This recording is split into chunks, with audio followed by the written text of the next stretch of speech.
জুলাই গণঅভ্যুত্থানের সময় সংঘটিত মানবতাবিরোধী অপরাধের মামলায় ক্ষমতাচ্যুত প্রধানমন্ত্রী শেখ হাসিনা সহ ৩ আসামির বিরুদ্ধে করা মামলার রায় আজ সোমবার ঘোষণা হচ্ছে।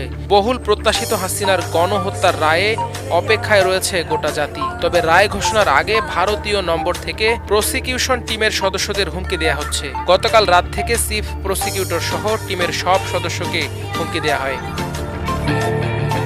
প্রসিকিউশন টিমের সদস্যরা জানান, গতকাল রাত থেকে আমাদের প্রত্যেককে হুমকি দেওয়া হচ্ছে, অকথ্য গালিগালাজ করা হচ্ছে। প্রসিকিউটর তারেক আব্দুল্লাহ বলেন, গতকাল সন্ধ্যা থেকে অজ্ঞাত ফোন নম্বর থেকে ফোন করে হুমকি দেওয়া শুরু হয়েছে।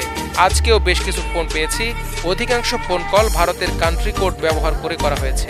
শেখ হাসিনার শাস্তি হলে আমাদের টিমের কাউকে বাঁচতে দেয়া হবে না বলেও হুমকি দেওয়া হচ্ছে। চিফ প্রসিকিউটর তাজুল ইসলাম বলেন, অসংখ্য ফোন পেয়েছি, এক পর্যায়ে ফোন বন্ধ করে দিয়েছি। একই ভাষা, একই কথা। নেত্রীর সাজা হলে আমাদের জীবন শেষ করে দিবে। এক প্রশ্নের জবাবে তাজুল ইসলাম বলেন, ভীরু কাপুরুষ ও গণহত্যাকারীদের ভাষা এমনই হয়, এগুলো আমলে নেয়ার কিছু নেই। এদিকে রায় ঘোষণার জন্য বাংলাদেশ সহ বিশ্ববাসীর নজর আন্তর্জাতিক অপরাধ ট্রাইব্যুনালের দিকে। গণহত্যার দায়ে সরকারের সর্বোচ্চ পদধারী ব্যক্তির বিরুদ্ধে আন্তর্জাতিক অপরাধ ট্রাইব্যুনালে বাংলাদেশের ইতিহাসে এটি হবে প্রথম বিচারের রায়।